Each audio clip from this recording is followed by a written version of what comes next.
social media, when women say that, oh, I'm not gonna let him see my kids because of, whatever reasons. And so I wanted to have this talk as women, because as much as we divorce, it's not always necessarily his fault. Sometimes it can be our fault also, and that's why maybe it didn't work. But anyway, we're not judging, we just want to talk as ladies, right? So let's introduce ourselves. Thank you, Monica.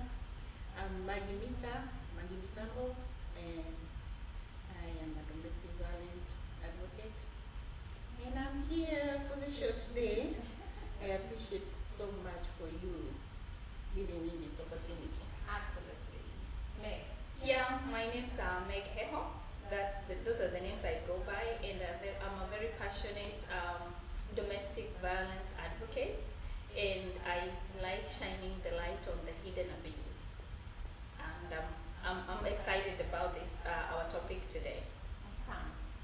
And Miss Loise. Thank you so much, Monica, for having me again on this show. I truly appreciate for having us on your platform. My name is Loise Njeri, aka Mama Ivy, and I am a certified life coach. I am also passionate about domestic violence, and I'm big on co-parenting, so I'm happy to be here today. Thank you. Awesome. All right, so let's get started.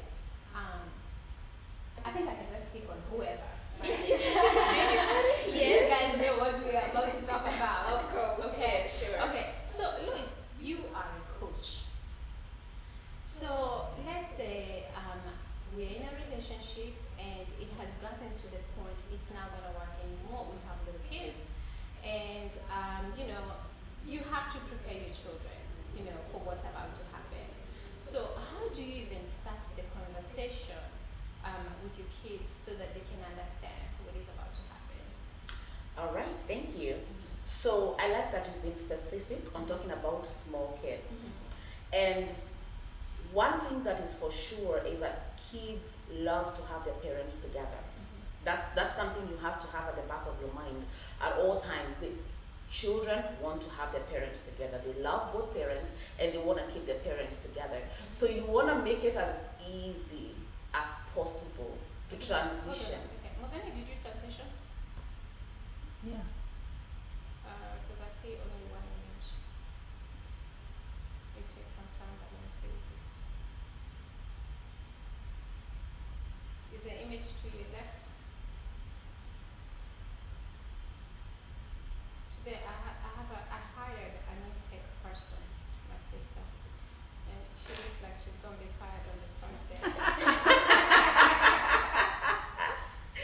You haven't transitioned. I have transitioned. Oh my goodness. Okay.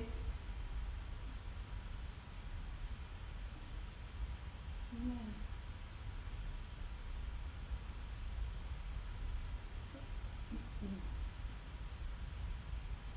I think I'm doing very wrong. I have everybody here. Yeah, but you have to hit transition.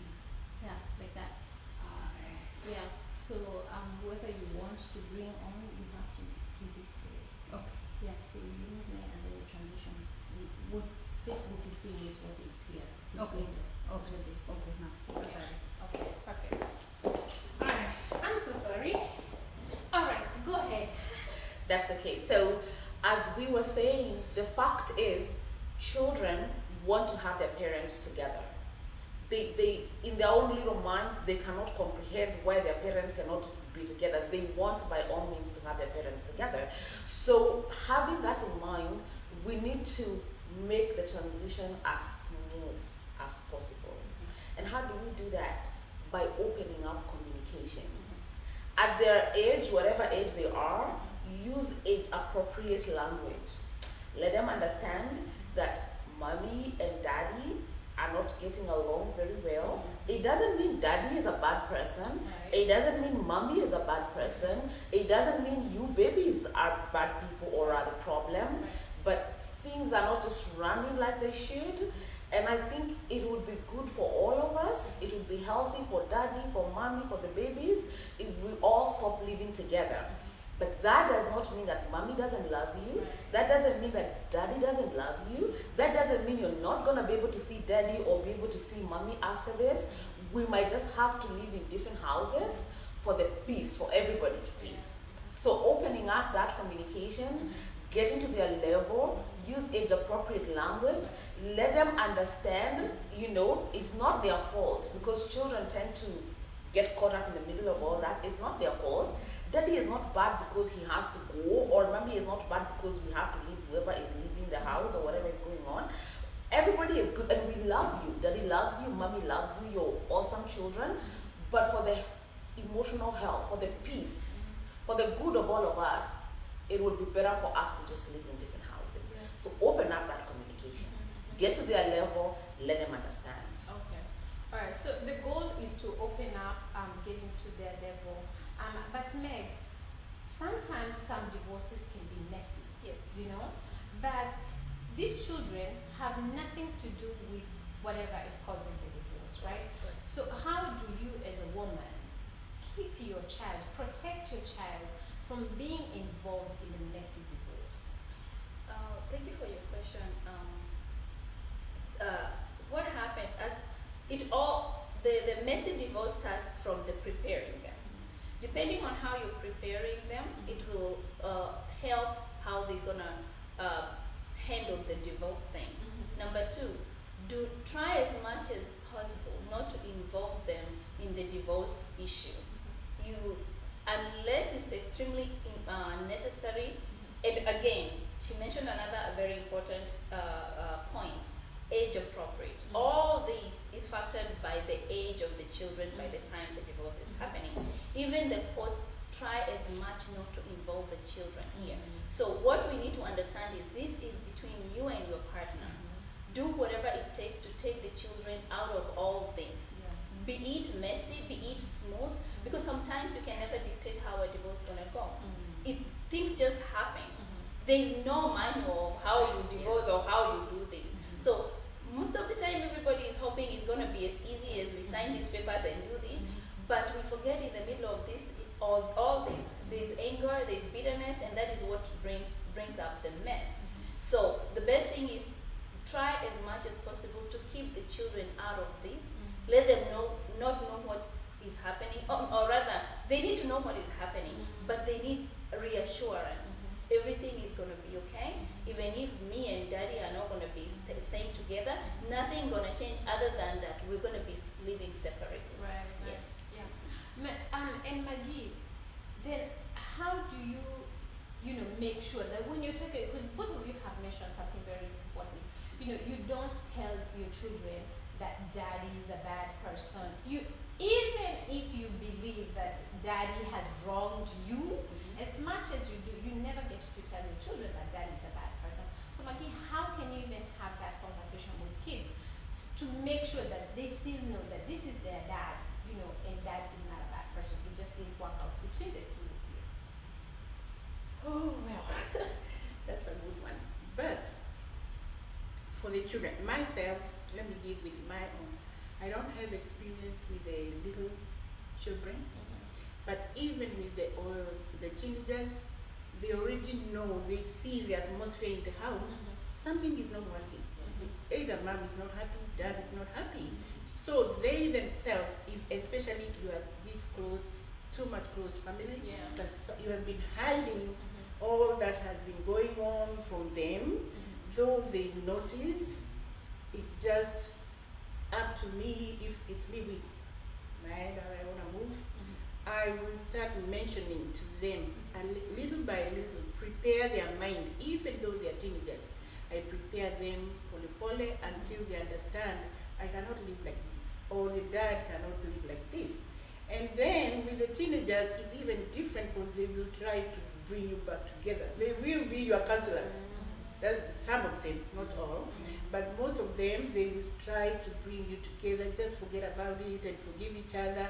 But then when it comes a time that, I can't stay anymore, that is when whoever, talk to them and tell them, I am going to move, I'm preparing to move, but when I move, I'm your mother, he's your dad.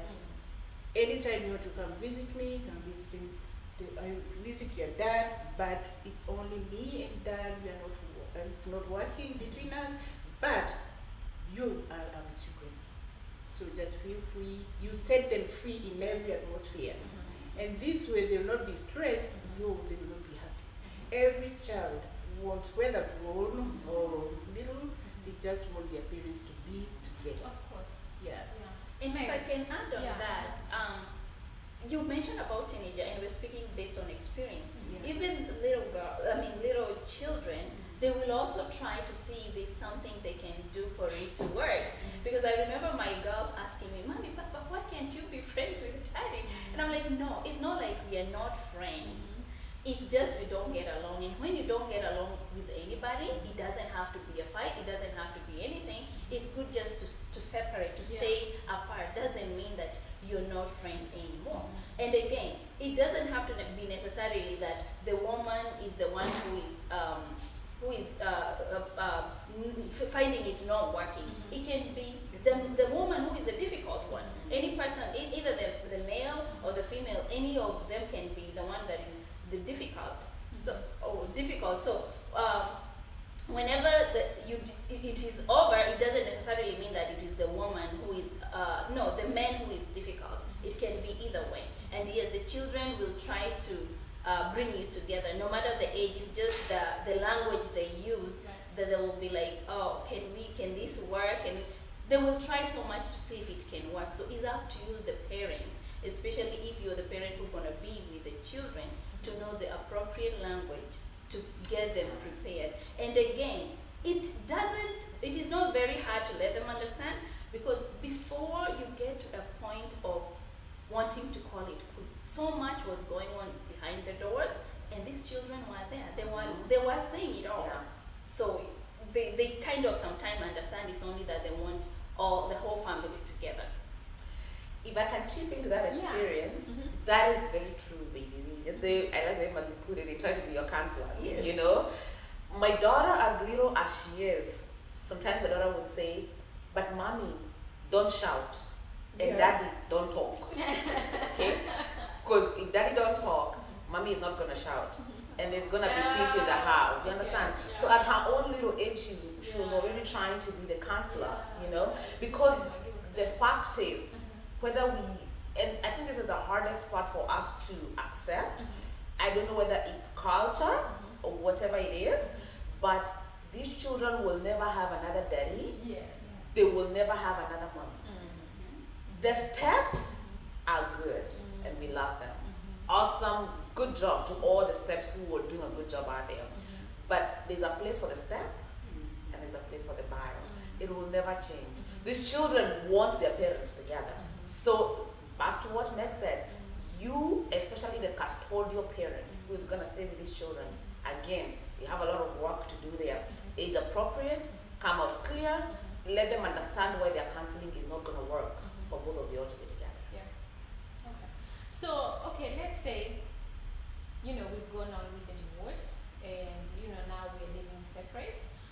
This is a different living arrangement, so they don't get to see both parents maybe on a daily basis like they were used to.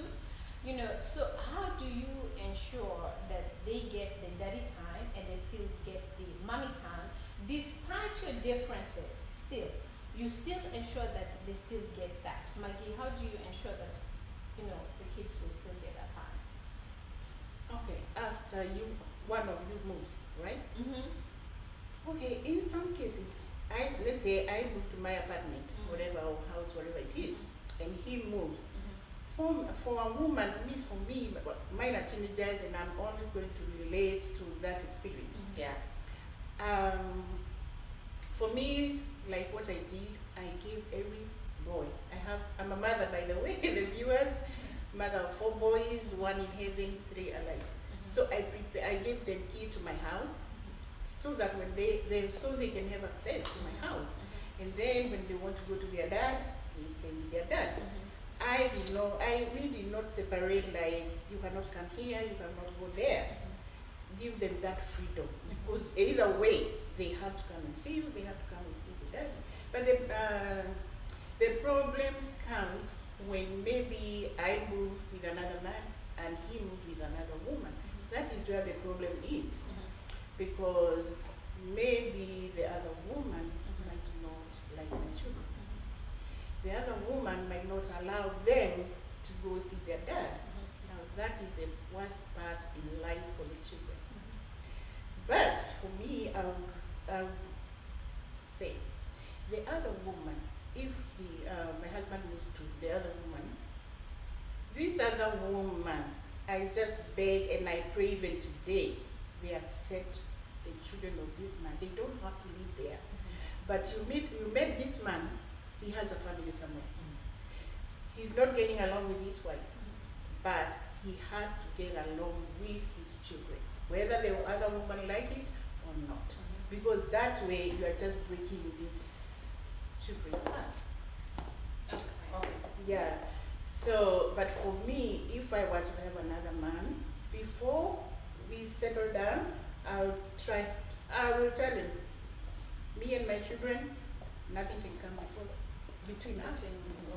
If he understands that, that would be a good, whatever, marriage or whatever. But I would advise every parent to prepare their children if they know the husband is going to live with another woman. Prepare your children. I'm going to marry this woman. Me and mommy, we are not getting along. And vice versa. Even with the woman, prepare your children, prepare that man not to cut communication between you and your children. This way, set your children free. Because if he has the children, I have to accept them. They don't have to come and live with us. No. They can live somewhere or whatever they plan, but accept this man and know that he has a family somewhere. And you guys, we've had that conversation, right? And we were talking about what if, okay, you've separated. The reason why you divorced is because the two of you couldn't live together. Yeah, that's true. So you have to let him go. He has to move on. Okay, so if he has moved out, he's living by himself, and now he has a girlfriend, and some women, they use their kids as leverage, or it's like, now that you're living with someone, you will never see your kids again, things like that. Meg, how do you feel about that? If he moved out, you're separated or you're divorced, and now he has a girlfriend, would you still let him see the kids? Or what is a woman to do? Absolutely, he should see the kids. And before I answer that question, I want to chip a little bit on what the previous question. Whatever will happen afterwards, it will really determine on what made the separation, because it's not always a fight that causes people to divorce. Yeah. It's not always an ugly, messy thing. Yeah. So it always go two sides. There are some people who will sit down and agree, it's not working, we have to go separate ways, and they have a very good agreement, even including on who will see children when, how long I'll keep children. It goes very smooth. But by any chance, if you don't get to decide, the courts decides on you. And one thing, I went through that. One thing I really loved about that, you go to a class that teaches you some of the things she mentioned. Some of the things like, if this person decides to move on, what you should do when you decide to move on, how you should prepare children and everything. So I think I really like that because it helps the children not to feel the messiness in it. But anyway, back to your question. If the partner decides to move on, should they see the children? Absolutely. Number one, the day you decided to move on, you set them free. Whatever they decide to do with their life is none of your business. Exactly. If you wanted it to be your business, you would have stayed. Yes. You can never control or want to know what they're doing. The only time it's going to be your business if the other party does anything that is not good for the children. Right. But you should not even want to know how they're parenting and all that. Unless it's a very critical thing. I don't know how I can put it. Because sometimes things gonna happen and get out of hand. That is the only time that you can be involved.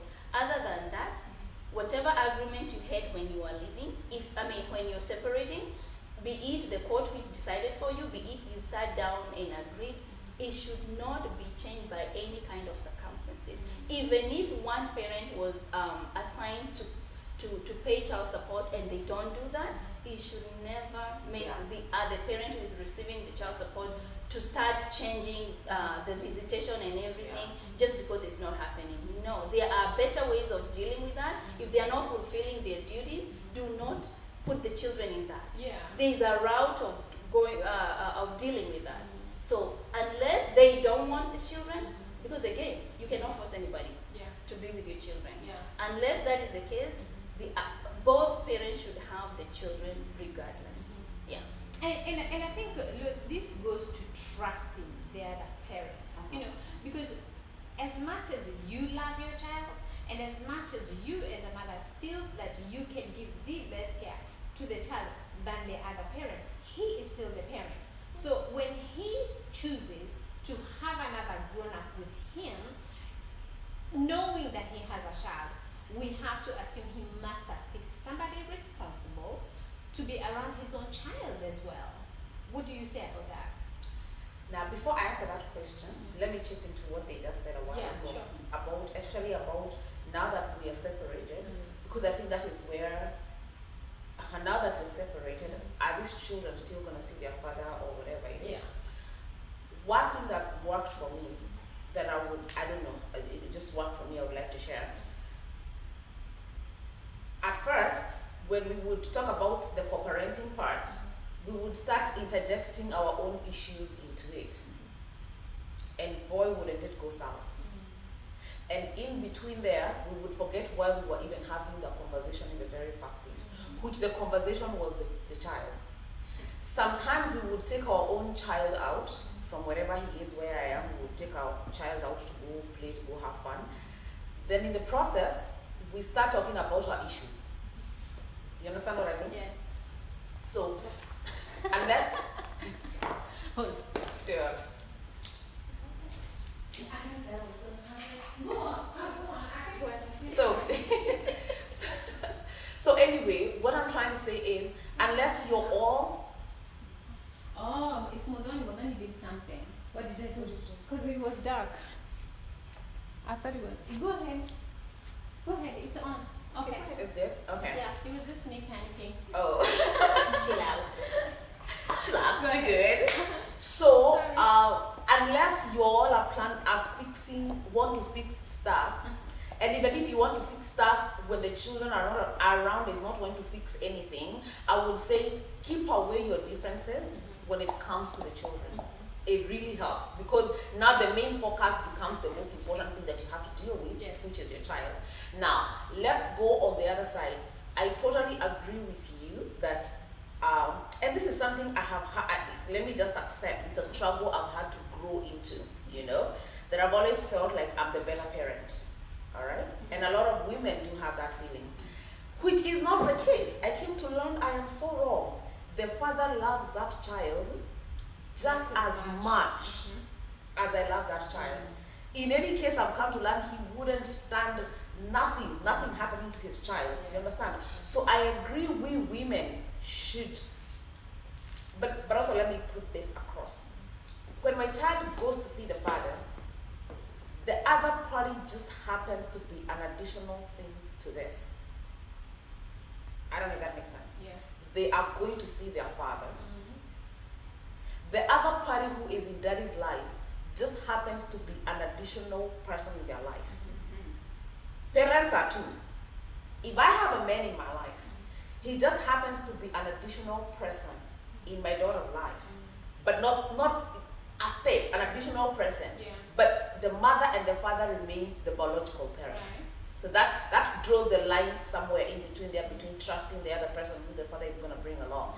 And so because this child is going to see the father, the responsibility is on him to make sure the children are safe, they're taken care of, nothing bad happens to them, they're not mistreated in that home, because the bottom line is they're going to spend time with their other parent. So he's the one who holds responsibility at that time. And we just, especially women mostly, we have to learn to calm down. He loves his children just like you love your children. and he's gonna stand up for them and protect them in case of anything. Awesome. Also too, I wanted to ask you guys. So you as a woman, men they move on very quickly. Yeah, they don't have a problem to move on. But as women, you kind of take precaution, and you want to take your time. You don't want to fall in love with somebody else, so quickly. But how do you prepare your children that okay, now I'm no longer with dad, but I need to start dating as well. Wow. How do you even start the conversation that you know what, Maggie, your kids are older. How can you even tell your children that now you want to start dating? And do you bring every man to the house? Okay, with the grown, of course, men move faster. But with the grown boys, that also, let me go back a little bit. You will date, you can't date until you heal, because you take that anger to the other man. Yeah. And you can even make a wrong choice if you have not healed. That's my experience. But with the boys, especially, boys are closer to their mom more. I think so. Yeah. With the boys, also themselves, they will be throwing some words. But they want to go, will mom date? Are you saying something? Yes, they want to know because they say, I'm going out. Like out. Yes, they want to know. Yeah. Mom date. So they cannot ask you like direct, but they will be just bringing some questions, some things, and then you are like, if I find somebody I like, yes, I will date. You prepare their mind before they become, they can even say, you're not going to date. They can say that. Yeah. We don't want you with another man. They There are those who can say that. They are very but protective. they don't control your life. That is true. Yeah. But for you to have that smooth life with them before you start dating, you prepare their mind, even though they are grown. Because they will be telling you, but mommy, you're happy by yourself. Mommy, if you bring somebody and we see you are not happy, I will help you to throw him out. They are boys. We Trash out. So that's why you prepare them. So that also you yourself, you are ready. If I bring a man, he don't feel like he's out of place. Yeah. And also our men, African men, like me with boys, they are scared to date a woman with boys because they're like, if I come and your boys, they will throw me here. And you are like, no, my boys are trained. I've already trained my boy that I have. But you don't initially bring them home. Oh no. Yeah. No. You can't bring home Yeah. until it's You serious. decide that this is a serious. Yeah, because you cannot bring one today, bring another one tomorrow. Yeah. They'll be like, So look they at do it mom. out there. I know. Yeah. So you just prepare their mind, Okay. even though they are. Meg, I see you shaking your head. I'm just agreeing with what she's saying because I'm like, personally, that is not a step I've even thought about because of so many reasons. Number one reason, as she said a very important point. You have to give yourself enough time to heal. And some people might wonder how much enough it is. Myself, I will answer and say, it depends. It depends. How long were you in this relationship? You cannot be in the relationship for 20 years and think like within 2 years you're gonna be healed. So the longer you are in a relationship, and again, I'm gonna correct myself again. I had mentioned it's not all relationships that are gonna have abusive and everything that you need to heal. But if you happen to be in a relationship that requires healing, take your time and heal. Because if you don't, not only the partner can come and mess up anything, you will land in another hands of an abusive relationship. Study shows that if you don't heal, you will go back again into another relationship. Remember, it's not only you who is going in this relationship. Why do you want to put your children through that? You the one relationship, you go in another one, it's not working. Now again you start putting them through another. What a mess! Everything you do is not just about you. You also need to put your children first, Now the other part is I have my own fears. I have girls. I'm not sure if I'm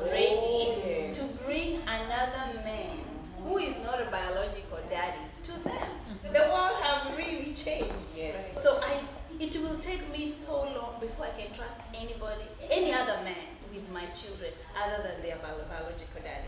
Yes. And I think also too, you mentioned a really important point. You have girls. Yes. You know, we've heard of another man that comes in who was coming in for you, but then he starts molesting the girl. Exactly. We've heard about that too. So, Loise, what precautions do you take when you start dating?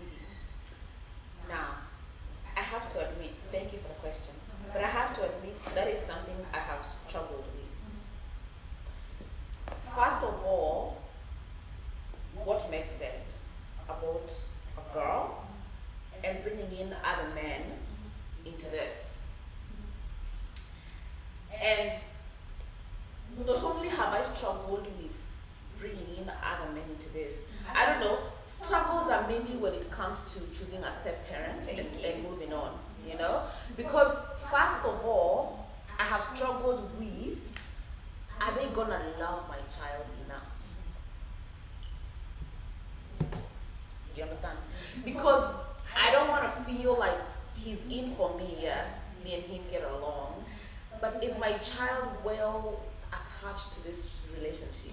How is he gonna love? And to be honest, that's a real struggle for me. Up to date, I mean, I'm dealing, but the fact is, her own father, nobody can love her like her own father. So I think I'm getting now to settle into that. That the person who will come in, however much I want them to love her like the father would, that will never happen. No. Okay? So that's one fear for me that I have to deal with in that step marriage, blended family thing, because like to be a blended family thing. So what precautions to take? I would say, like you said, first of all, date from a distance. Don't bring in the men home and whatever. Secondly, for me, it doesn't mean I haven't dated. I have dated a little bit, but how I take it, I always tell my child, those are my friends. But do they come home? No. But sometimes we would go and eat out with them. Sometimes I'll tag my child along. I've done that before. But it is all on the context that is mommy's friend. It is not on context beyond anything. It's mommy's friend. Okay? Something else as well. I talk to my child. Once in a while I'll throw in that question. Can mommy date again? Can mommy marry somebody else? I want to hear what is in that little heart. You understand? Like my daughter is funny. She will say, yeah, you can, but I still want my time with you. Oh, priceless. You understand? So she will say, yeah, you can date. Yeah, you can get married, but I don't want nothing to spoil what we need to have. Yeah. So as I'm getting into that line, I will know this is an area that I have to be cautious about, because you don't want to mess your children in the process of moving on. You don't want to cause trauma in the process of moving on and causing things that you're going to have to deal with to heal later on in life. So that is part of it. Date from a distance. For me, I've never told my daughter this is my boyfriend, whatever, or I'm dating this guy. If we happen to go, they don't come home. If we happen to go eat out, I will say, you just hang out with mommy's friend. We're going to go eat out with mommy's friend, and she will be involved in the conversation, and she'll be a little bit of that fun going on around there. And I like to hear from my child, what is this is in her little heart as pertains to this moving on, and because it is us, it is no longer just me, it is us moving on. So does that mean just involve her? Yeah, does it mean she dictates? Decision making. Yeah, doesn't mean she dictates? No. But I want her to feel heard and considered in the process. Yeah, absolutely. But I want to ask actually, because sometimes and that's why we mentioned about the guy that comes in and starts molesting, your girls. But also too, there are women that, these girls would be saying, this is what he's doing to me. And they don't even listen. Because they are so, all they are thinking about is they have to keep this man. And so they allow these men to do whatever, to their children. Maggie, can you talk to us about protecting your children, regardless of what this guy brings to the table, whether it's the game, whatever, but still You know, if you don't protect your children, nobody else can. True. Yes? Okay, for me as a woman, I would say, this guy I'm bringing home, first of all, I've already worked on myself. I'm working, I have my job, I have my money. So when he comes in, I don't have to depend on him in everything. And I think for those women who, let's say the man is molesting their children, they can molest those too, right? Yeah, definitely. Yeah. So the reason may be my thinking why they don't want to listen to the child and keep this man is because maybe this woman is depending on this man. And that is why it's so advisable. After Some you divorce, women, they just want to have a man. But that's one They want to factor. have Finances, a we man, cannot but also- overlook finances. yes, right. If the man is bringing more on the table, nobody wants to lose him.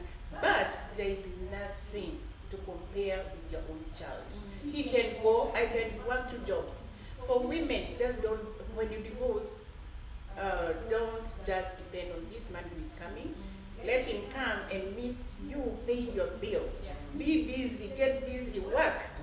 And he will respect you more. And I'm telling you, if he does something wrong, you can kick him out. Yeah. Your children comes first. You are the protector. And the dad, wherever he is, he know my children with money. They Yeah. are protected. Yeah. Every human being, you cannot compare your children with anything.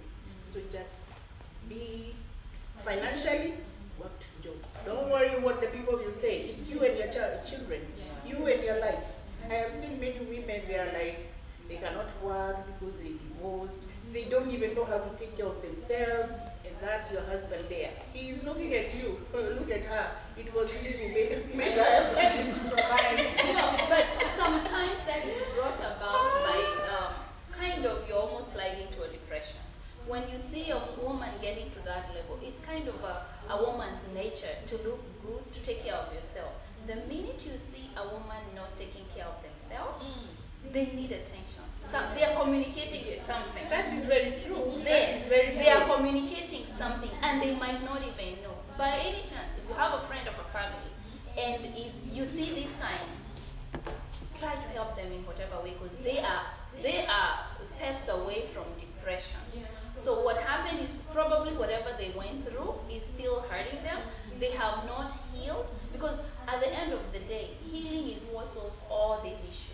Even the issue you said of a woman valuing a man more than their children is because they have codependency in them and they believe I can never survive by myself. I can never make in this life without a man. Or they might even be very financially stable, but they feel like they still need someone to be with them and they will do whatever it takes, even to shut their own children down and listen to a spouse. Yeah. And another factor in that, there are women who sometimes it's not a codependency issue per se, and it is not finances. But now, let's go back to what she said, it goes back to healing, you know? Because I learned time doesn't always heal. Time will calm down the situation and the emotions, but it doesn't mean you have healed. Because healing means I have understood the circumstances on the ground that led me to being where I got to here. Okay? This is the trauma that makes me manifest this way and attract this. Yes. Yes. And then you go down to where did I get that trauma from? Alright? Then one steps backwards to healing. Let me tell you, I've been with the father of my child many times. I've done back and forth. I'm not ashamed to say that. And it was not until probably a year ago or 2 years ago that I sat down once in the house and I looked at all that mess and I Googled something. And I understood a few things. And so I realized what used to happen is we part ways. The time itself would make my emotions calm down. But that doesn't mean I've healed. I haven't healed because I have not understood why my trauma, how my trauma manifests, what my trauma makes me attract. Alright? And how did I get this trauma? Then work backwards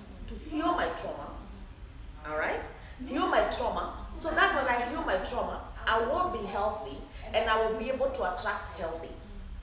All right? And I'll be able to attract a healthy person.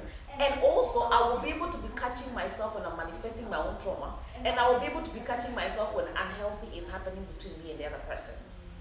And not just even an intimate partner, but in all my relationships, I will be able to catch when unhealthy is happening. All right? So sometimes what happens is you just give it time. You don't heal. You just give it time. So I'm back up. I'm back up. Who doesn't want to be loved? And because my trauma is still there, I will still attract the same that I had attracted before. I haven't healed. So my trauma is still there. My trauma is still manifesting. The manifestation is attracting the wrong people into my life. Okay? So I find myself in this maybe second, third marriage, whatever it is, with the same type of men. I just attract the same type because of my trauma. You understand? I'm not healthy. I'm attracting the same. So this is Njeri here, the coach. Alright? Who is doing all this and that. I have had this beautiful wedding in the church. Ewo! You think I'm gonna start divorcing again and then the rumor will start circulating again? So what that puts me in is I'm gonna be in a place where I am going to tolerate anything and everything, including shutting my children down, including, and I know it's happening. It doesn't mean I don't feel it, that, it's not like I'm not aware, but now where I have put myself, I have to keep this marriage. By fire, by force, I have to keep this marriage. So that is also another way how you end up in that place where you're not even listening to your own children. You're hurting your children and not listening. They're hurting you and your well-being, you're not listening. That is also another factor that can lead you there. So it goes back to what Meg said, heal. But healing is not just staying and feeling like the feelings have gone down, now I feel at peace. That's not healing. Now, while you're on that, before I let you, women, as women, just on a normal day, or our regular, we are hormonal, because we have days, we have different days. And so when we are hormonal or PMSing, we tend to take it out on people we love, And now with the stress of, having gone through divorce, it makes things worse. And at that moment, a woman might not realize actually that she could be abusing her own children. You know that? Yes. So Meg, how do you, take a step back and say, you know what? I did shut down. I haven't been talking to these children. I probably even haven't been cooking for these children, and because if it continues being like that, that's neglect, yes. And I mean, it's not always that a woman will realize that. It's not always that we even know that. I actually started thinking about our mothers back home. Most of us are going to say how we were beaten. Do you know it's probably our mothers were actually going through stress? Yes, that's true. You know? But they didn't have another outlet. They didn't have counseling like in America or whatever. But now you Meg, once you have been divorced, how do you avoid now bringing all this to your kids? That's a very, very good question. And it still revolves at the same point of healing. And before I say that, I want to point something. We mentioned in the beginning, divorce doesn't have necessarily to happen because of abuse or whatever. Right. But in case a divorce happens because there was abuse, we have a tendency of continuously pointing the other side. You need to pause and point yourself, because there is something in you that contributing you to being in this mess. Yes. No matter how you try, no matter what you did, there is something, and if you don't fix it, it's gonna continue ruining you, and it's gonna go even to your children. Because as Loise explained, if you don't heal, number one, that will trickle to your children. You will not be able to parent them well. You will not be able to prepare them emotionally. They will not be emotionally held. And in fact, you are the one who might end up giving them emotional trauma. And this is because once you leave an abusive relationship, be it emotional or physical, you come out of there with a lot of anger, with a lot of bitterness, and you're kind of constantly mad, and you don't even realize it. And from this, you find yourself, children will be always children, and you will not be able to meet them at the level of their age, and you find yourself lashing at them, being almost mean at them, and sometimes even feeling like they caused all this. It happened. It happened. Oh, yes. And that's why you had even some parents kill their own children. Yeah. Because you ended up blaming them. But at the end of the day, it's you. So as she mentioned, you need to go deep inside and know what is it with me. And time does not heal. You must go through the correct process of healing. And once you heal, if you're planning to move on, you will meet a healthy person, and you will have a successful marriage. You will be able to guide and counsel your children to lead an emotionally healthy life. So once you leave, or rather you separated after divorce, you have to train yourself to be communicating and treating your children in a good way. Because if you don't, you build this wall. And they will be kind of avoiding you, or they will be holding back. Remember, they are also going through this. They have so many things to ask. They have so many things to say. And if they open up to you, you will be able to know how to guide them. You see what I mean? So they might even come to you and say, oh, mommy, at school, a friend asked me this and that. If you did not create that environment, if you kept lashing at them and being mad and allowing all this to overwhelm you, and it spills over to them, the parenting gonna be horrible. And at that point, they might start leaning towards the other parent, and you start blaming the other parent, and you're the one who pushed your own children away. Yes. So you really need to watch your relationship with your children, and if you're struggling, seek help. Go for guidance, go for counseling. Talk to someone who probably have gone through it. Do something to make sure whatever you do, you have a very good relationship with your children. Maggie, Maggie has been waiting. She just Say something. Okay. I want to say, Yeah. healing, in all this process, healing is for you. Okay? Give yourself time. If you give yourself time to heal, because you will feel it.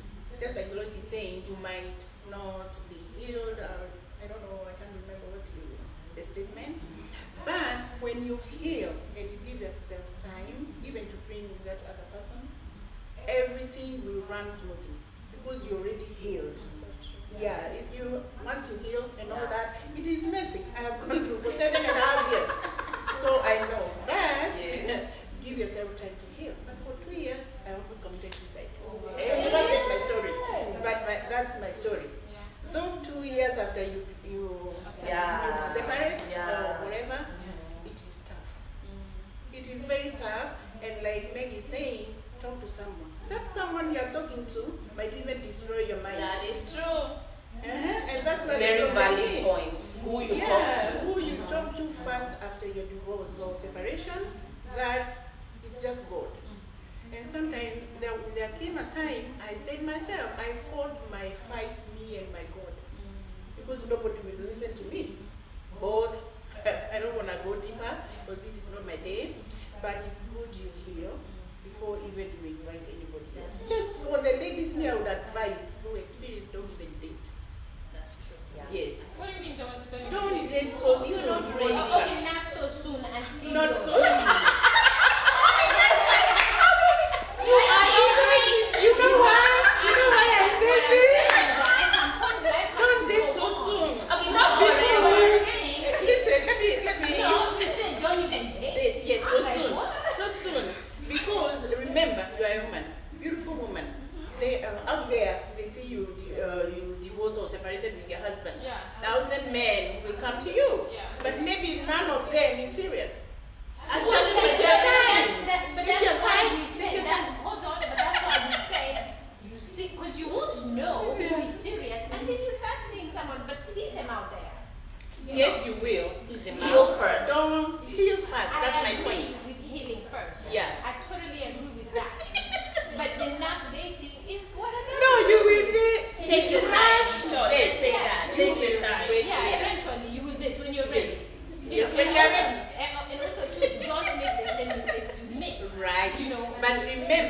said, thousands of them. Even your best friends, your husband's best friend, they'll be there, but they're not serious. No, you Yeah? shouldn't. So, no, I'm just saying. So you have to take your time. You as a woman, don't rush. Just give yourself time. And then the right person, you meet that right person. And Loise. And let me say this. And after, also there is something that comes up when you have that right person. That's your husband. Men are so jealous. We talk about women being jealous, Oh yes. but men are Oh yes. Oh yes. that when you see now she's dating, hey, he might now start trying to come back. That time, not that he's just jealous. And using the children. Uh-huh.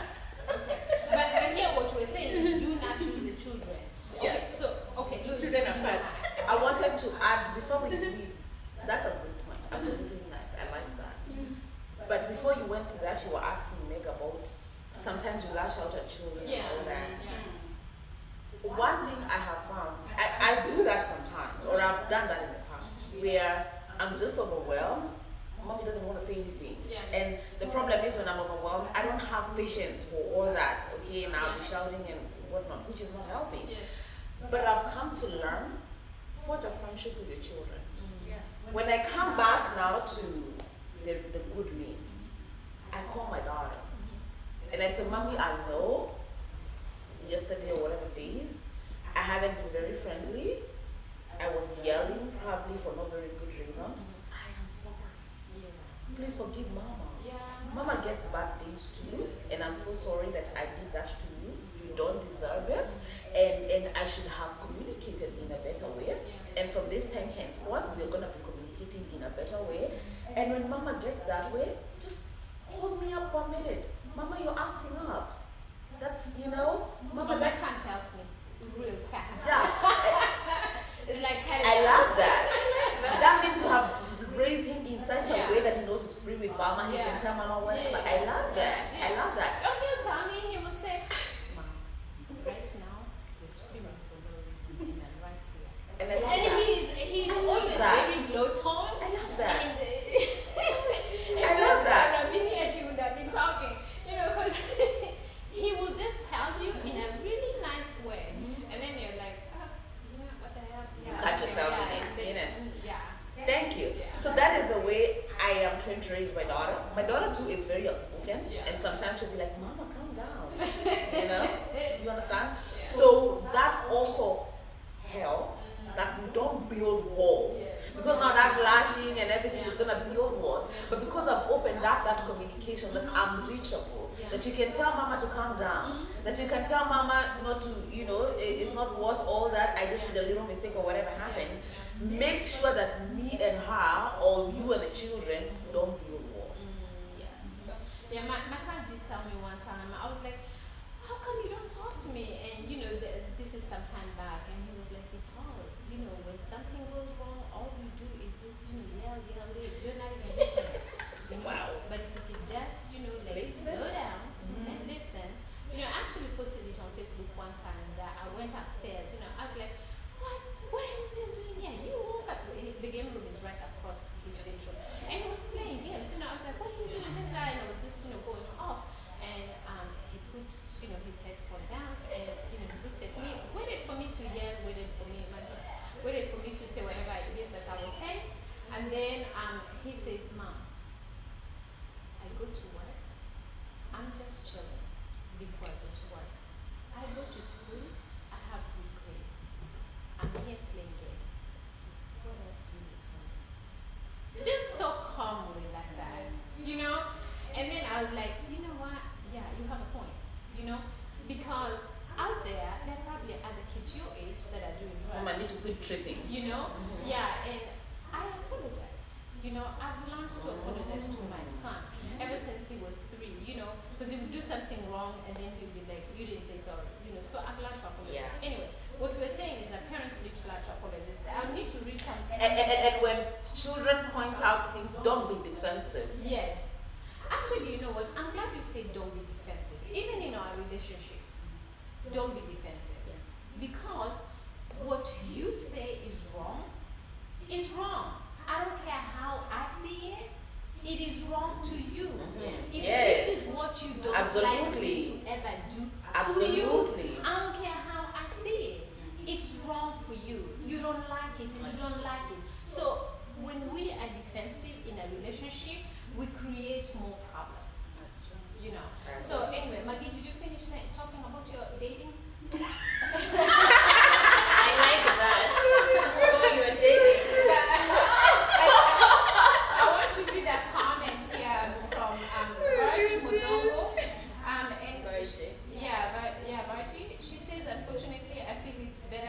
date a person who I guess she means I have kids with or something, or have kids. Oh, no, she said, unfortunately, I feel it is better to date a person who have kids too. Yeah. They will be more understanding. That's true. Yeah, so I saw that, and I kind of wanted you guys to kind of talk about that, and and see what you think about that. Modoni, you're not me. Okay. All right. So go ahead. What do you have to say about that, Meg? Dating somebody that has kids as well. I believe when she thinks that is kind of when they have a kid, you kind of have something in common. You know what I mean? Yeah. I don't know, and I have, as I told you, that is an area I have not even thought about. Because you haven't explored that area Yes. yet. Loise has. What do you think? I have not. So I think she has a point. From my own experience, Yeah. I think the lady who said that has a point. Because when you talk to somebody or date somebody who has a child or who has children, number one, they understand what parenting means. Alright? If I say today I can't show up for a date because I don't have childcare, they perfectly understand Yes, that. Okay? yeah. Now, something else, when I talk about my relationship with my baby daddy or with the father of my children and then what is going on, it is so relatable to them. I agree. You understand what I mean? It is so relatable to them vis-a-vis somebody who has never been in that situation, doesn't know what parenting looks like, okay? Especially understanding parenting and all the sacrifices and the heaviness it comes with. It goes a long way to have somebody who perfectly understands. Okay, so I have a question from Danu, and she says, what happens when you decide to move on and the kids become unfriendly to the new partner or even refuse to accept him or her? It is possible, and it happens. You know, when she was talking, I was thinking about that because I have always thought about the other person accepting and connecting with my children. But we also forget, will the children connect? He or she, whoever is bringing into the relationship, can connect and love your children, but your children are May not not. ready. Yes. Yes. Yeah. So go ahead. I have something to say about that. Usually when that happens, this is what I think. Partly maybe out of what I know, okay? All these things are a process. From divorce, That's true. we talked about preparing these children about the separation that is coming on. Whether it's divorce or they're not living together, that is, they're going apart, that is coming along. I've learned what makes these things hard is not making them a process. All right? Makes sense. And like we're trying to say that don't bring the men home. I agree with that 100%. But you can never be too serious with the men without bringing your children around. It doesn't have to be that, because let me tell you, when a man comes to date you, there's a relationship he has created with you, and he has to be able, it's like dating two people. He has to be able somehow, in a way or the other, be able to relate to the child or the children. Alright? So before you even get so serious with a man, when it starts looking like, okay, whatever, start somehow bringing your children along. Not necessarily like mommy is dating him. Okay, today we're going to go out with mommy's friend. Yeah. Okay, we're going to go out on TGI Friday. It's currently Ivy's favorite joint, and we're going to go with mommy's friend. Okay, do they call you Uncle? No, it's just mommy's but I friend. would not suggest that. Okay. His name and his mommy's friend. Yeah. His name and his mommy's friend. Alright? So, see how they relate. Yeah. You understand? And especially when you start seeing like things are getting real serious between you two and it's something you really consider to make serious, start involving your children a little more. Yeah. Let how this process goes. Don't wake up and bring a man home and say, oh, I'm getting married to this man. There will be that. Yeah. And even in that, they will have to grow into, and they might refuse to grow and warm up to it. So I would say it's a process. When you're a single parent, dating is not just about you. He's dating all of y'all.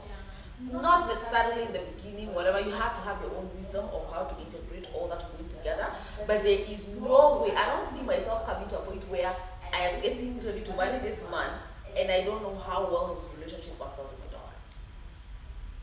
So I feel, because how did you get to marrying him and your children will not warm up to this? How did all the process, there was no due process into it. That is somehow how I see it.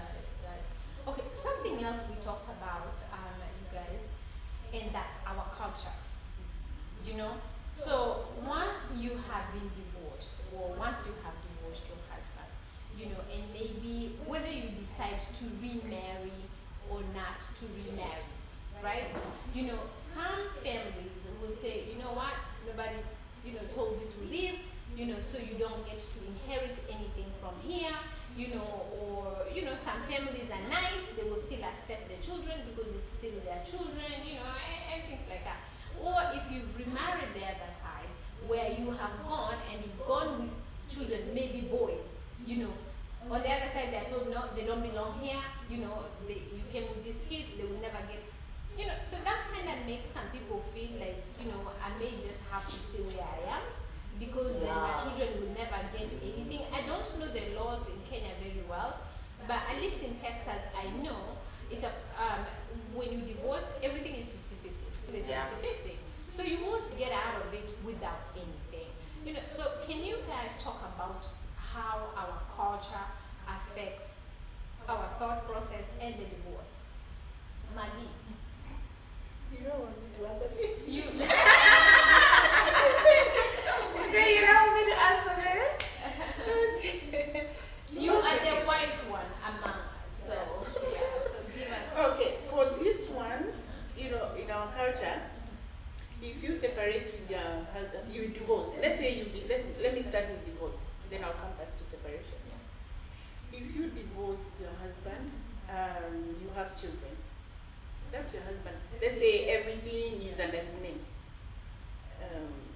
And then if he decides to give his children, he might not put you on the will. But you know, in the culture, if he gives them, I have it. how. So yes, That would be because kids. I am the one with the kids. No, but if they're over 18, They are over 18, uh-huh. and I am with them now, right? And then he say, "Mali ni ya watoto." You know that's what they say. Mali ni ya watoto. Now this watotos. If the man is in Kenya, and I am the mother with them, they might even make. Oh, let me not do that. She means she's okay. If the children get it, she's fine with it. Yeah. It's like Yeah, she also got a and share. also, Yes. yes, of course. Me, I would fight for that he has to write my name. But also in the law, according to my understanding, I think if we have not divorced, I still everything is under his name, my name and everything, and a church wedding, marriage certificates. You have all that. I will inherit what he has. I am the first one to inherit, and the children.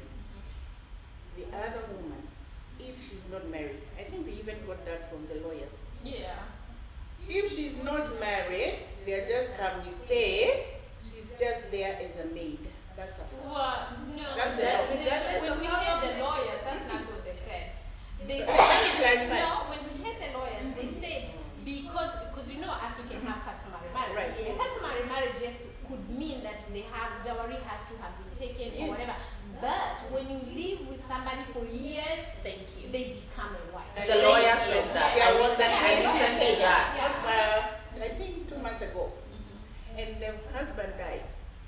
And this other woman, she went to claim that he was living with the husband for 11 years. The judge, I can't remember his name, something Diomo. He ruled out she cannot inherit because she has nothing to show. Does she have children? No. No children, no customary, no nothing. By the way, that is true. Something Yeah. was going on around It was social there. media about being a maid and etc. Mhm. But I also remember the lawyers saying that during that show. Yeah. So I really don't know what the laws say, but I want to say something about a will. You know, a will can be challenged in court. Right. Yes. And you have all the facts when you go to challenge. If you have The lawyer children, said that if too, you yeah. have children, you will inherit. But if you don't, you're No, just there. if I remember correctly, what the lawyer said is if your children are dependent Yes, to if the they are. What if they are not? They are But adults. if they are adults, not necessarily. That's right. So what they were saying is that the will has to be fair to everyone. Okay.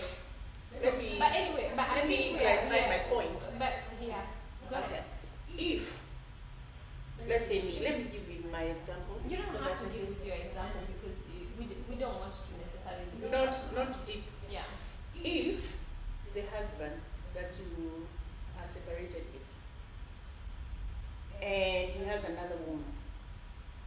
if that other woman they don't have kids, she has nothing to show the court to challenge the will. I don't think she can get anything. Well, I mean, let's just leave that because none of us here is legal. Yeah. But the lawyer said something contrary to And that. a case in court can come out very different. Yeah. Same circumstances, Yes, different. yeah. Cases in Depends court on can the come out so lawyers, different. depends on the judges. Yeah. Can I chip in And something? then don't forget that Kenya, there's corruption. Corruption. Things Same go- corruption. Yeah. So anyway, but go ahead. Mary. Can I tip something? Culture affects all this in a big way. In fact, some parents will be stuck in a relationship that they don't want to be due to that the culture aspect of it. Yeah. Because especially our African culture, you inherit where you get married. Yeah. So the minute you leave, it can go either way. Yeah. The minute you leave, the family that you left, they might say you went and nobody told you to leave, so don't come back for Right. it. It doesn't matter if you have children or not. And since we're talking about co-parenting, that should never happen. Anything that we should never involve the children in this. Yeah. They never made the decision. Right. You see what I mean? So be it the mother left, be it there was another woman who came, be it the mother left and got married, the children should get what belongs to them. Yeah. Because regardless if the mother or the father married again, but this time I want to say the father because the children inherit from the father. Yeah. The father should still look at these children as their own, As regardless yeah. if the mother got married, and should if there's any inheritance, they should get whatever whatever not belongs to them, whatever they It deserve. doesn't belong to them Yes. because if it's their father's property. Exactly. Actually, customarily, the reason why we gain property is so that we can leave something behind For our to children. our children. That's That's why we buy houses. That's That's why true. we buy land. That's why we buy That's property. true. For that reason, not so we can see house, we can see land. It's so we can leave something to our kids because we don't want our children to go through what we went through. Yeah. But in a Kikuyu custom, I was about to say that. when you get married, you're given a bed. I was about to say And that. that bed means you're gone, you're out of here. And so when you come back, you're a visitor. You don't necessarily belong here. So there are some families that will stand on that and say you already got married, you will never get anything here. And there are some families that they will say, whatever you were going through in your marriage was not worth it. You're welcome back, and your children are our children. They will welcome you. So what were you gonna say, Loise? What I was gonna say, culture definitely affects all this co-parenting business. Okay? Actually, I talked to somebody once and they told me the co-parenting business is the white man's culture. It is not. It is not the African culture. To an extent, I understand that. Ask me why. I know a little bit about my Kikuyu culture. Yeah. In my Kikuyu culture, if what is supposed to happen, I stand to be corrected, but I know 90% that is the truth. Yeah. If I had my child unmarried, there's this clan thing, muherega, whatever now. I'm supposed to do a ritual to make this child literally like they have become, because the child takes the tribe or the clan of the father. Yeah. Muherega is what I'm talking about. So I'm supposed to do a ritual so that my child can adopt my culture.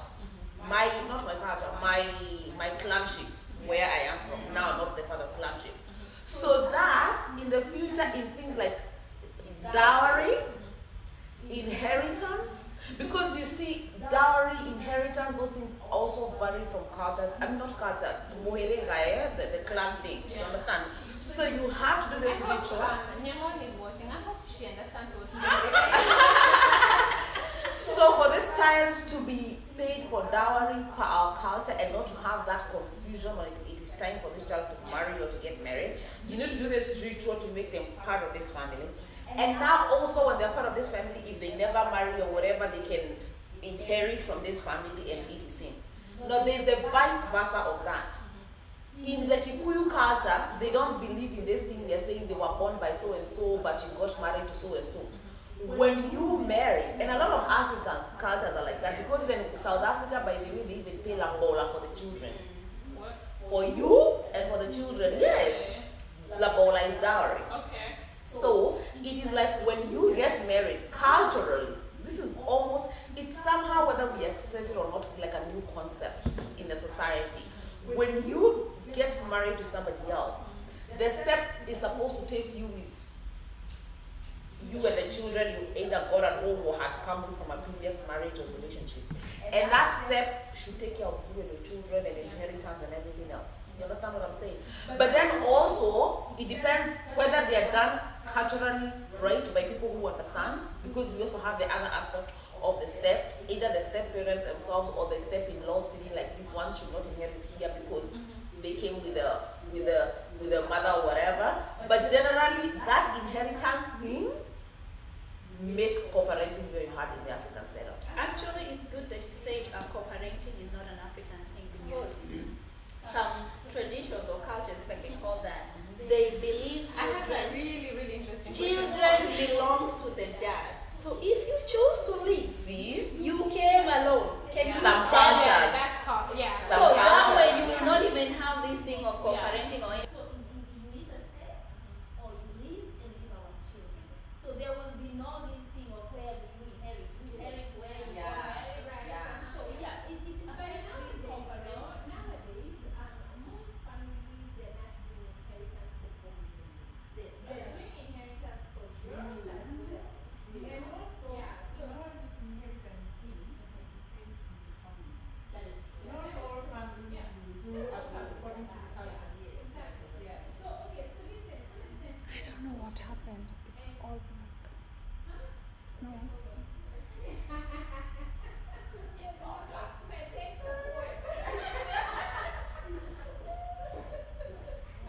support. Okay, I got you. I got it.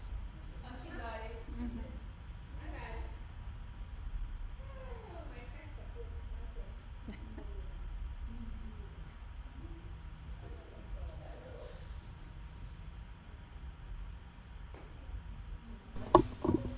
You should be back on. You, yeah? This is not me. No, it's not you. It's not you. You're doing good. You're doing good. You're really doing The good. technicality. Yeah, it's just you're good. You're good. Like I said, I hired a new person. It's about to get fired. No, you won't get fired. So, okay. So we have a question here.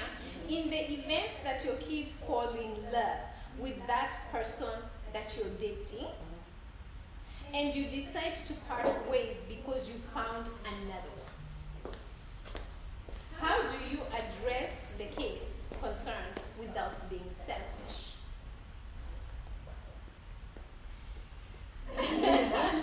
Okay, so But I think remember- what they but- mean is that you're dating one person and They like it. They like him. you know, and then and that's what we're saying, date out there, you know, until you decide, right? But now you've met another Mr. Right, and you don't like this one now, you know. But remember what we said. When the kids are around, at first, you don't make it official that you're dating this guy. Well, yeah. You don't make it official that No, you're dating this guy. okay, according to this question, just assume that you had met this guy, you liked him, and you decided, you know what, I like him, I think I'm gonna settle with this one, you know, so you bring him home. You know, sometimes we do it prematurely. Just like a normal breakup can happen Yeah. in people with no children dating, and then things, hiccups happen, and before the wedding or whatever, breakups do happen. It just happens to be unfortunate that in this case, it will be you and your children Yeah. going through the heartache. Yeah. It's just that. And that's what I wanted to mention is there is something that is making you prefer the other one than this one that the children love. Yeah. Again, per age appropriate. Yes. Know how you're going to Communicate. explain to your children, this is not working, I'm gonna go here. And that is why I said in the very beginning, that is an area you need to be very careful, because you're not doing only you're dragging your children in all things. So you need to know how much are you gonna put them into. Yeah. So I'm not saying don't date, but before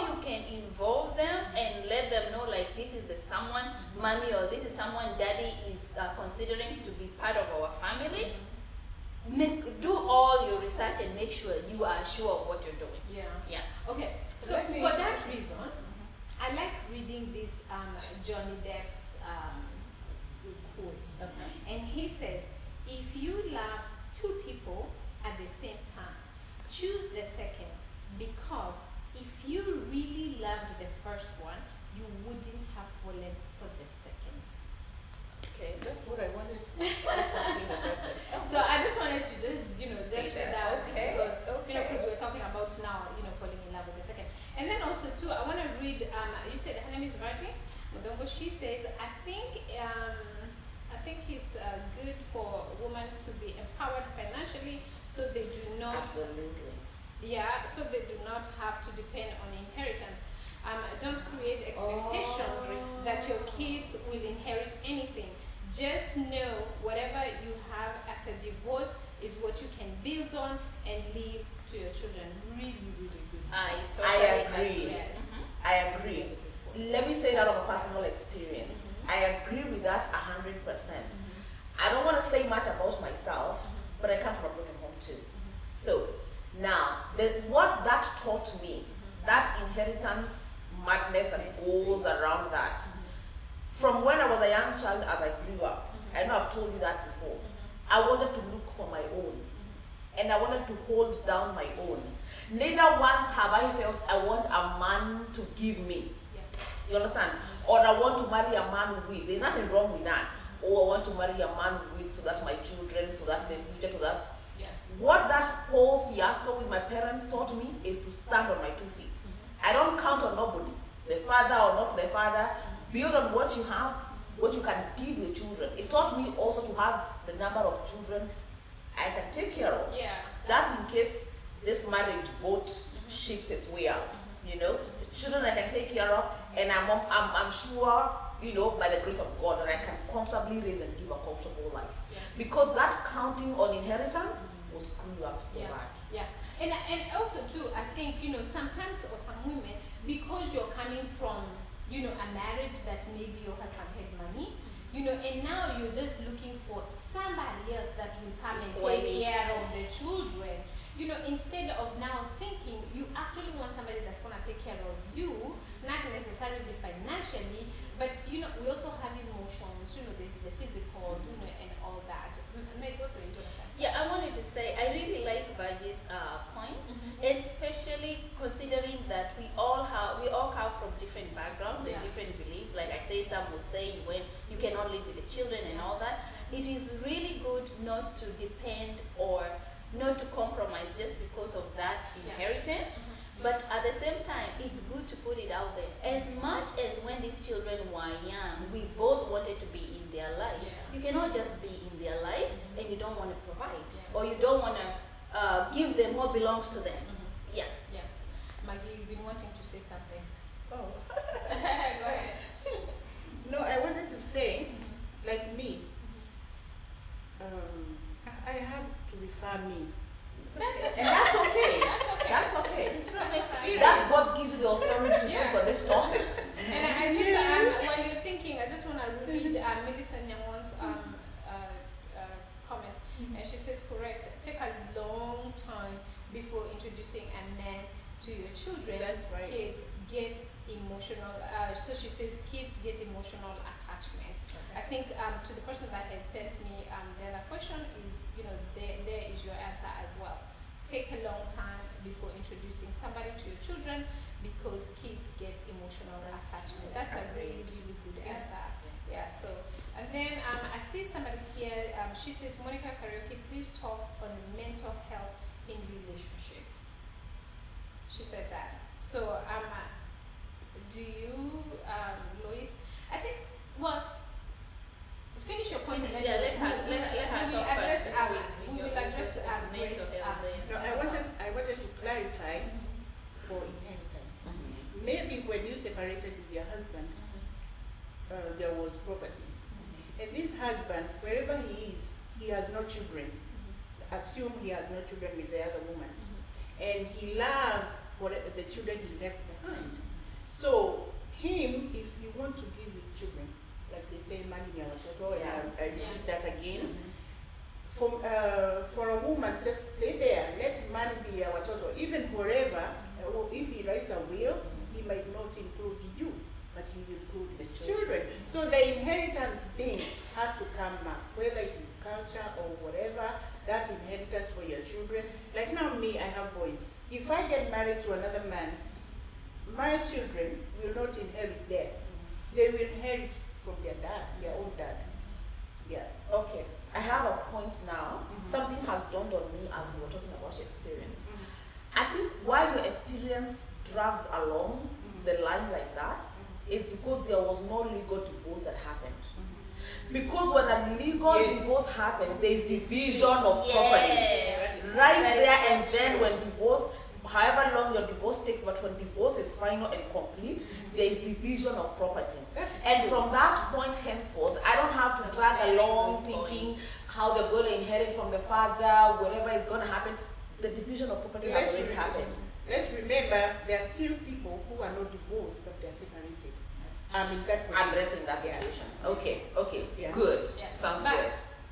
In some states though, if you've been separated for so long, it's just as good as maybe divorce.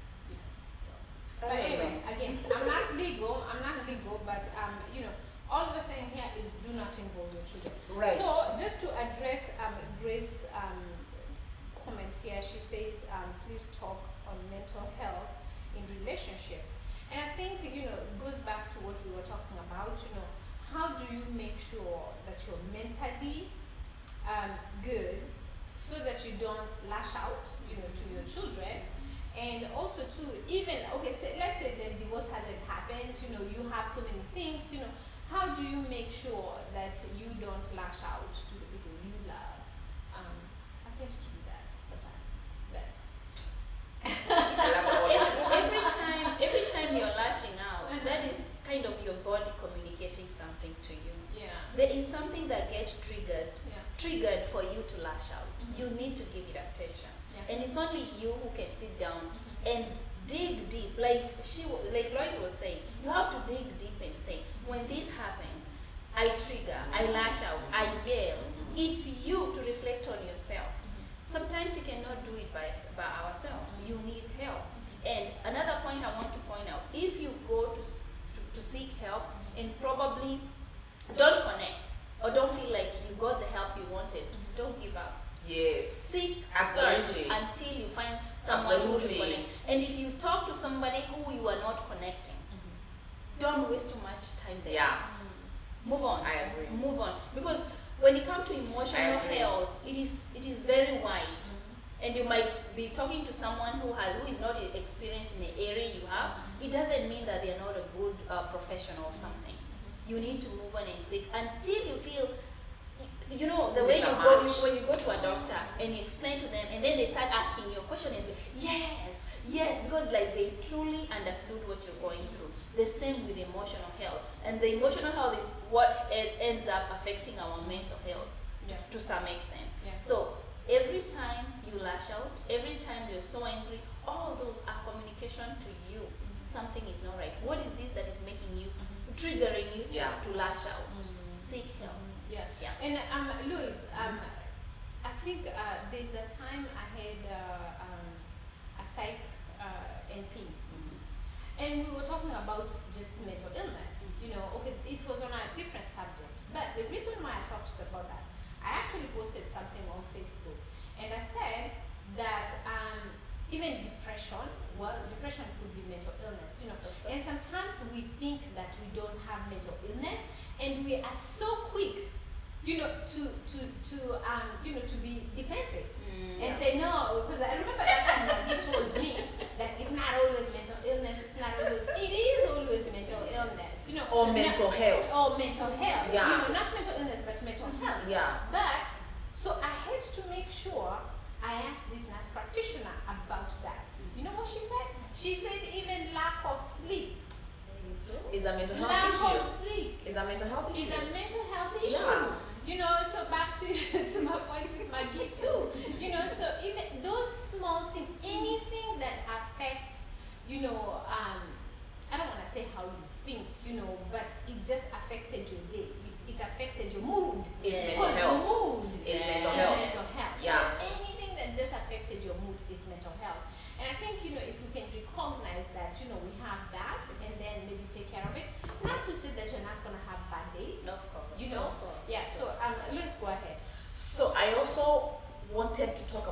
mental health in the context of co-parenting, because our topic today is co-parenting. Yes. Now, and I want to talk about it in the context where you are co-parenting with a toxic parent, whether be it the woman, be it the man, right?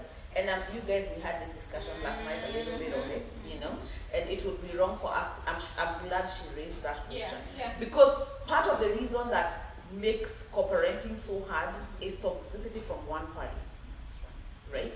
The reason why we cannot sit down like two adults and be able to say that let the bygones be bygones. Yeah.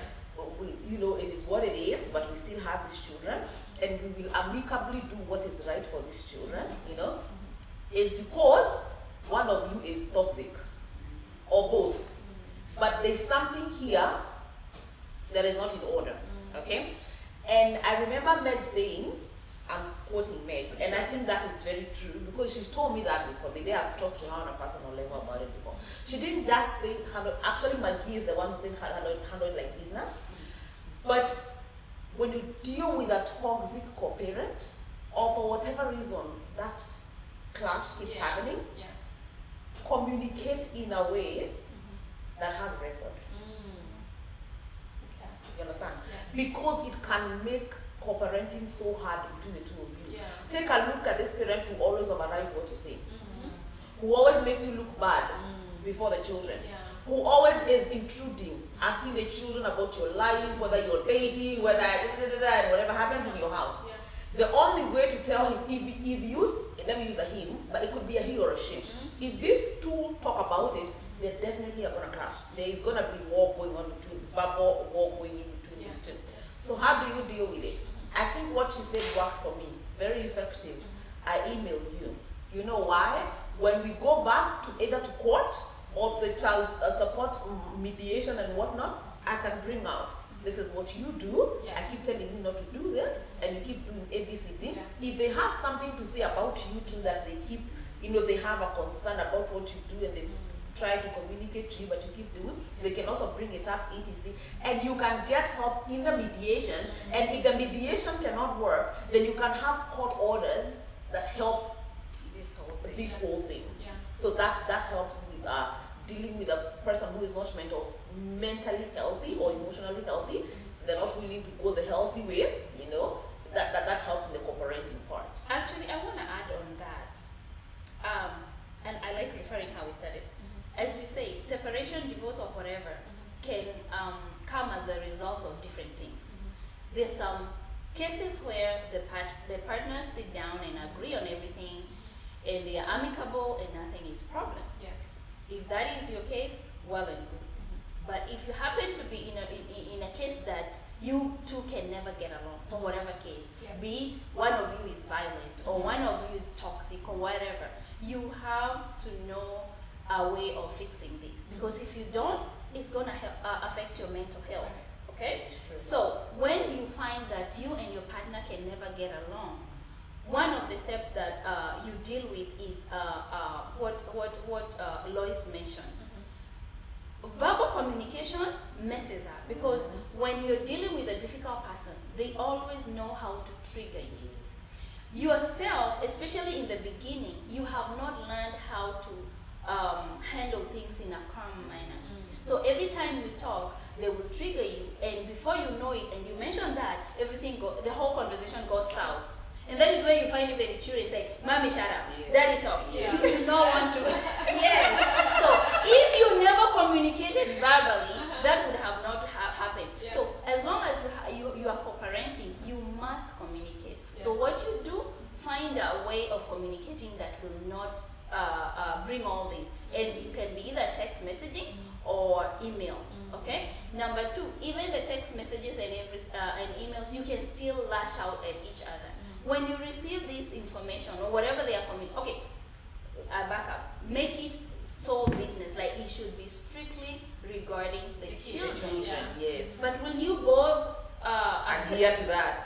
No. The parent who is trying to poke the other one will bring all kind of crazy topics. So the one who is trying to work on themselves, be the bigger one. Be the mature. Choose what to respond to and not what to respond to. Yes. However, when you're still in that state of lashing out and everything, still want to stand your ground, you still want to make sense or drill sense into their head, you have to grow out of that. Yeah. So how do you do that? When you receive any message, do not respond immediately. Yes. Give yourself time. Read the message, get mad, punch a wall, do whatever, all by yourself. They don't know what is going on. Yeah. Call your girlfriend. And Yes, okay, vent out with a friend, read it again until you can read it in a calm manner. Yeah. And identify what you need to respond. Yeah. If you don't need to respond, don't even tell them I'm And not by going the to way, respond. never show them that they are Exactly. Yeah. That is another thing. Yes. And that is the point. The minute the partner that is poking the other, realizing that they don't poke you anymore, they chill out, they stop. Yeah. But the more you respond and try to stand your ground, that fight is never gonna come to an end. Yeah. Okay, so I see Millicent, she said yes, as a mental health coach, I agree that lack of sleep will definitely affect your mental health. And also Danu, she says this, I totally concur. True Meg, triggers miscommunication. So yeah, I think everybody is agreeing with what you ladies are saying. So I just want to give you an opportunity to just, talk to, a lady out there that is probably about to go through divorce or just went through divorce. And I just want to hear, a word of encouragement. Just give a word of encouragement. Maggie. Oh, Lordy. Like they say, divorce is worse than death. Divorce is worse than death. Yes. Really? Why? Because you are divorcing with a person you loved. And here, there's too much messy going on, and then you are apart. Even though we talk about divorce, some, not all, there is sometimes you are separated with a person you loved, and you'll be seeing him or her with another person. That thing does not go away so quick. But to some, not to all.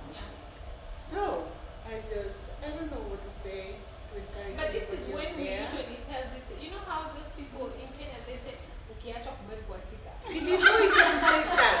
I'm telling you, Achika. But it is so easy to say ukiacha achika kubali kuachwa. Remember, this is baba watoto wako. Yeah. And this is the man you have been with.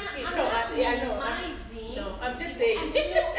It's terrible. so No, but Millicent usually tells me there is nobody that ever gets married so that they can divorce. Nobody. Right. Exactly. I like Millicent because she's an evangelist, all right? Oh, yeah. But she's very Real. she's real. Oh, You know yeah. what I mean?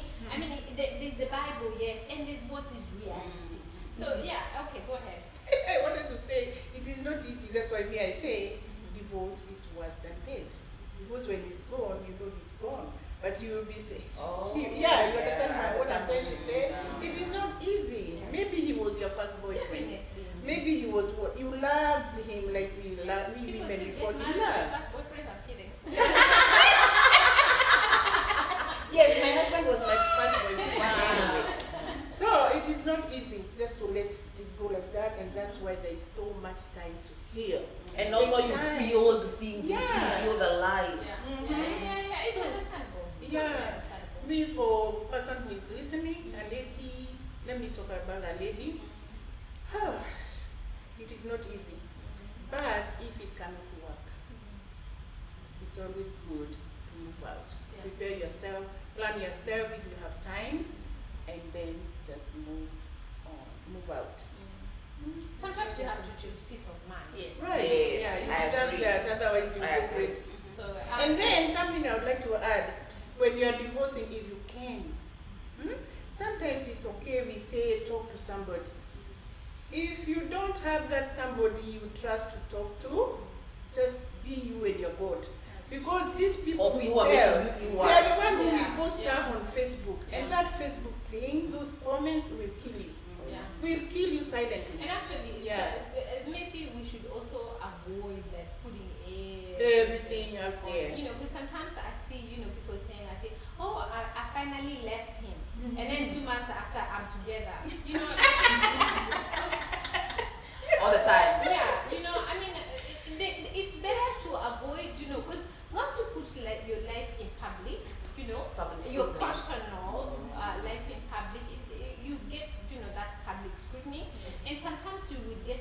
negativity that you really do not need. You're already going through a difficult time. Right. You know, you don't need a pile of more negativity. Maggie, go Can ahead. can I say something, please? Please, when Yeah. she said about who to talk to. Uh-huh. One thing I have learned when it comes to counseling, I have friends who are counselors, but I can't talk to them when I have issues. You know why? Anybody who knows you, number one, will have bias. Yes. Mhm. Yeah, that's true. If there's anything you want out of counseling, is no bias. But somebody who knows me already has bias. Yeah. Unless I'm just asking for an opinion about something, you know, about something. But if I truly want counseling about something, serious counseling, serious business, anybody who knows me in my circle does not qualify Right. because of bias. Number two, because of talking. Yes. However professional they are, nobody is 100% ethical that they will Yeah. never say nothing and they Yeah. know the people around your circle. Yeah. Right. I just wanted to add to Yeah, that. and also too, some of our men, they do not accept to go counseling. Oh yes, they Oh, don't. yes. Oh, yes. Go ahead, Meg. Yeah, mine, I will start with this. Marriage is so beautiful. And the fact that we're talking about divorce, we're not encouraging it at all. Yes. Marriage was God's original idea, and that's why God created Adam and Eve. Yeah. God's intention was a man and a woman to live happily. However, if it is painful, because God did not intend a marriage to be painful or to be stressful. And that is where I come with my recently mantra of saying, understand the difference between healthy relationship and a toxic relationship.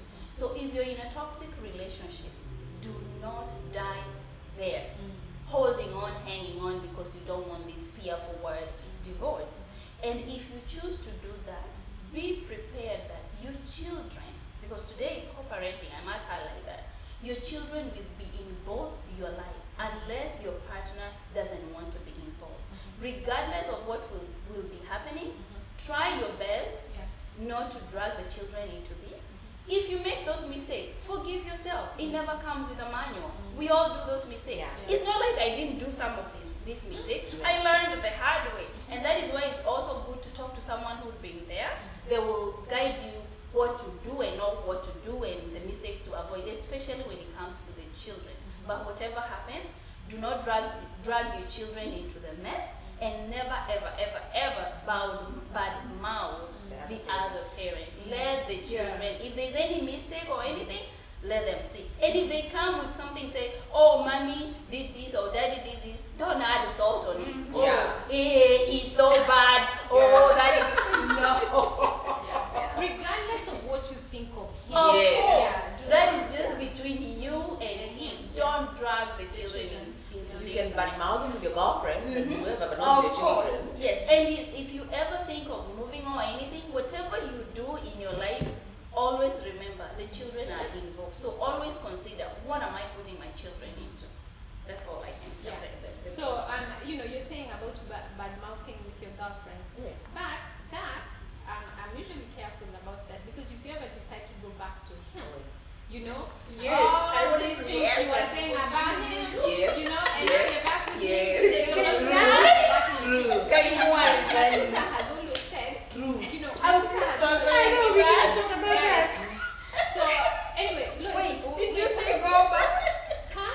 It Go happened. back? No, I'm saying, I mean, if you bad mouthing, okay, I'm sorry to say this, but this is a man you slept with. You know what I'm saying? I'm not even on No, the. no, I'm not on the bad mouthing part. no. I'm on the go back part. Yeah, that's where she's Let me going. finish, That's let where me she's finish. going. Okay. That's where she's going. I need us to wrap it up. Okay. This is a man you've slept with. That's You've true. had sex with. Yeah. You know. You loved so much. You loved Yes. him. You At procreated one with. point, That is you know, true. you have no business talking bad about him out With there anybody. Yeah. because you slept with him. That's Because if you made him look bad out there, how stupid were you sleeping with him? That is true. That's what I'm saying. Yeah. And then you So want to go back sometimes to him. even if you don't go back to him, this is a man you have been intimate with. I'd be careful what I say about him. And that's all I'm gonna say about that. So like when we're wrapping it up. So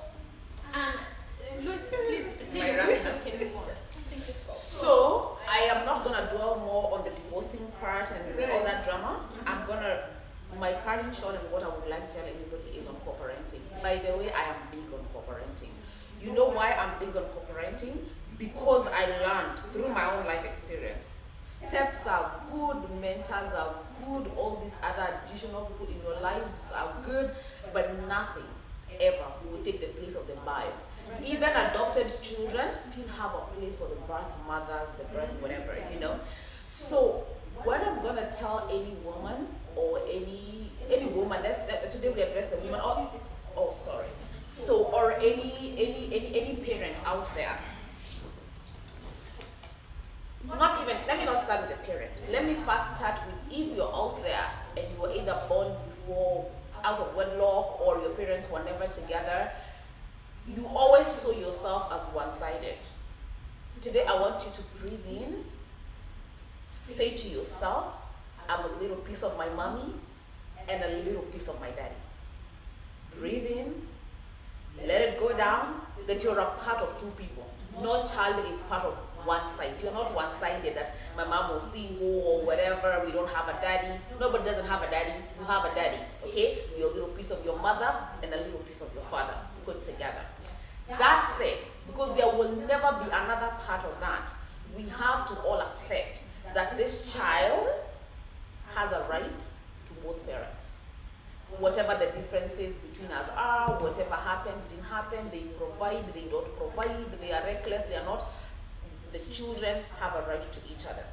When you find yourself bitter with the person you chose either as a spouse or the parent, hold yourself accountable. You made the choice. I've had to deal with that several times in my own life. You can't keep pointing fingers and saying he is this, he da da da da da da da da. Sorry, but whether it was because of your trauma or because of the situations you found yourself in or whatever it is, you consciously made a choice to date this man, to sleep with this man, to have a child or children with this man. It's your choice. Deal with your choices. Yeah. All right? Heal, get all the help you can, and deal with your choices. All right? That child or those children will never have another mother or any other father. Steps are good, I will repeat 101 times, but they will never take that place. And no one parent is enough, because it took two to make the child. The child always, in a way or the other, even the people who've never met their dad, they're always, by the way, let me say this on this show. In my coaching part, I have met a lot of women my age, women in their 40s, who don't know who their fathers are, all right? Women in their late 40s who are still trying to find out who their fathers are. Deep down, most of them who are in this situation, their mothers moved on. So they have step parents. Their mothers did not think it's wise to tell them about their biological fathers not to mess up their marriages. And some of them, even up to date, their mothers will not open up to that to talk about it. I have women in this country, in America, who are talking, who I'm corresponding with all the time. They are writing to people in Botswana. They are writing to people in South Africa, because that is who the aunties or whoever has insinuated could have been their father. I have one very personal person to me who just told me she's so sad. The mother passed away before they could resolve that issue. And she's still trying to write to lawyers to try and, it's just a gap in the heart. They're not looking for support, they're not looking for help, they're not looking for inheritance. But what I'm trying to say, in every child's life, there is that empty hole. You don't want your child to have that. It's not a trauma you want your child to drag through life, and it's going to affect so many other things in their life. Actually, for me, the objective, my whole objective in my parenting, I am trying to raise a child without a lot of trauma to heal in their older years. Okay, if I can deal with the stuff that is arising right now, it can't be perfect. But if I can deal with the stuff that is arising right now, that she won't have a whole lot to heal from when she's older, that would be my goal. Okay, so woman, accept your choices. Whether it happened and he left, whether he's reckless, deal with your choices. It is you who did whatever. But you know what? That's the father of the child. However you see him, whether he's a drunkard, whether he gets depressed or whatever happens, you know what? Deal with your choices. That child needs a mother and needs a father. It boils down to that. All right. Ladies, thank you so much. This has been a wonderful discussion. We probably should get a topic and talk about something else again another time as women. So for all of you that are watching, I appreciate you so very much. And those of you that are listening on Echo FM, you fans, you make this happen. We do this because of you. So each and every one of you, we appreciate you so very much, and thank you for tuning in today. Dorothy, of course, thank you so much. I'm so sorry you couldn't play music today, but next time we're still learning this thing. Until next time, everybody.